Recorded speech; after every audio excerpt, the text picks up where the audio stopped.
a spot where the wood frogs are found that are all over frogweek. Their home is being destroyed by deforestation. It's for timber.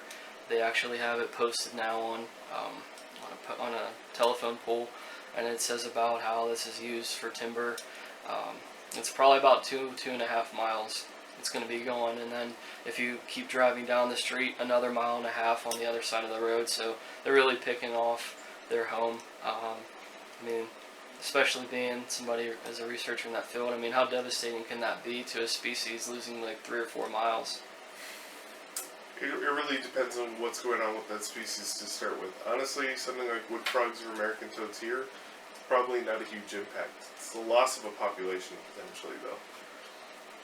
So depending on how interconnected that population is with other ones nearby, either those individuals can move, or their metamorphs will move over to those other locations, or we just kind of lose this local population here at this spot, which, in terms of the health of the species, maybe not a big deal, but it's not a happy thing, right? It's a sad thing to lose even a single population. Definitely, and I mean, if you think about it in a macro lens, not just here, but if this keeps happening, let's say it just continues to happen throughout the state or in the Northeast, they all become in jeopardy. Timber is a really big thing in the north, and it just seems like frogs are caught in the crosshairs, especially those that breed in the venereal pools. I mean, in terms of conservation, a lot of times people focus so much on these like acute stressors, things like chytrid coming in, or climate change at a specific location. But what a lot of times people don't realize is what makes these populations vulnerable to these things is that they've been reduced in size by habitat destruction. Okay. So, it used to be that you might have a single population that was spread over, a few square miles. Little things that happen like that, they could spread and go to other locations, but when you're talking about logging entire square miles and losing the whole population, there's nowhere for them to go. It's really the loss there. It makes them more sensitive to these other things coming in if you drop their population size down that much. This is the second trip back to looking at the wood frog breeding ground. So we're here during the day this time. We're here during the day. We're gonna check out the eggs. It's about 40 degrees right now, a little bit more. It is the 2nd of April. And I wanted to show you guys what's happening to this area. Here is a small scale of what it is. You can see those branches. Wow, there's a car. That's the first car on this road in a while. But you can see here all the trees in the background. All these trees here. And there is a wide open space. So apparently this area is being deforested for some reason. There's a lot of blue lines on the trees. I don't know if you guys know what that means. If you comment and tell me what the blue lines, if it's maybe for a trail or for a tree that they're going to cut down, but there are a lot of trees that are just all over the place. So what we hope to find here, we hope to find hopefully double the amount of eggs from the wood frogs and potentially other eggs from other amphibians. It would most likely be either salamanders or different cold tolerant frogs, maybe spring peepers. They were out the last time we were here. So we're going to get moving into the forest a little here and check out some of the egg masses and see how they look a couple days later. So we are getting ready to start on our adventure.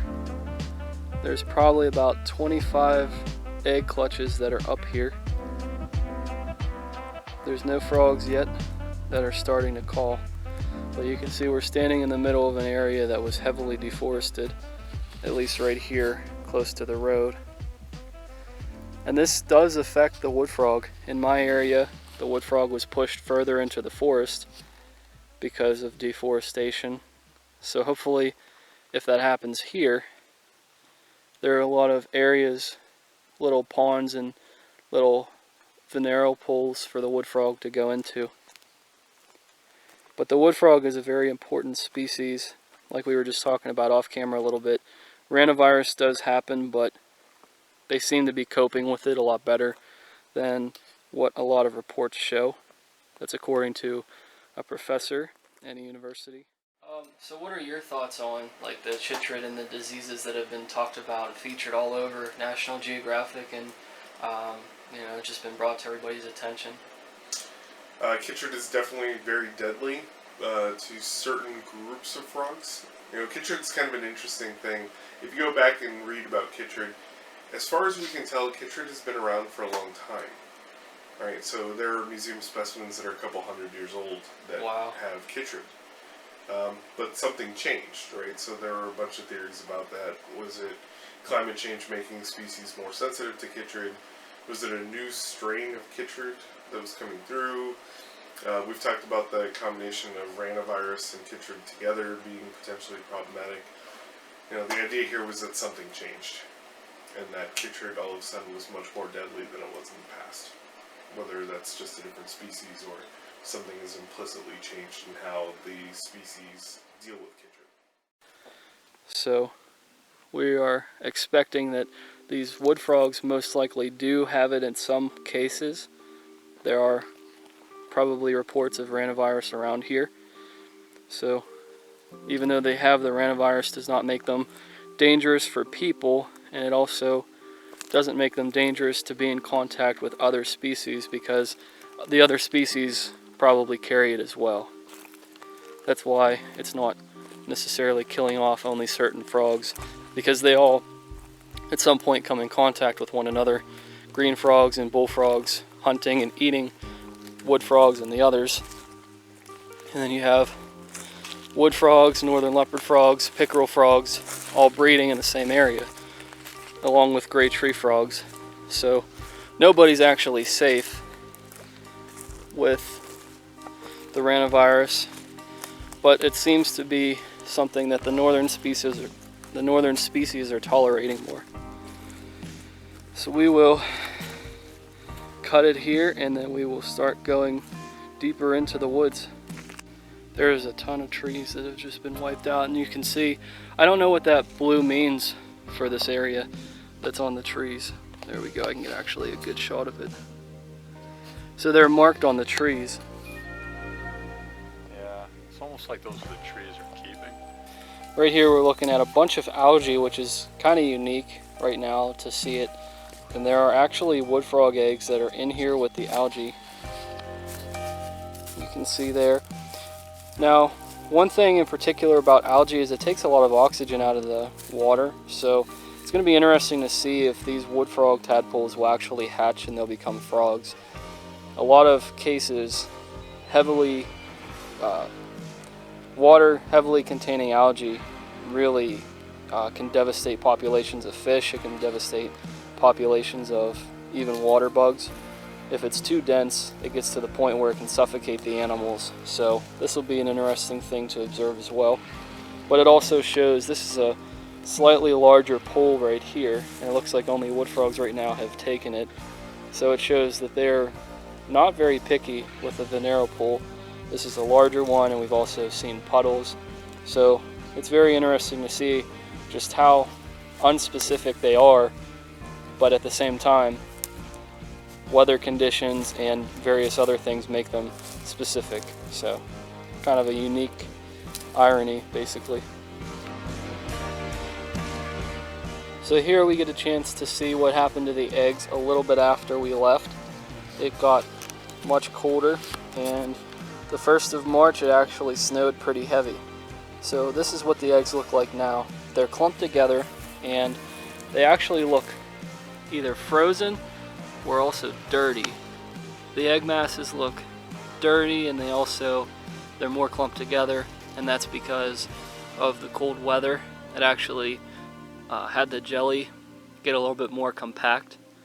There's no frogs in here, but there must have been about 6 or 7 different frogs that bred right here in this small pond. There are actually, I think, 7 egg masses, if I can count correctly here. Here is a better shot of an egg mass. It's a little bit cleaner, but you can also see how it's more clumped together.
This is the very first sighting in the western woods of the American toad. So we're gonna have to begin our expedition searching for these guys.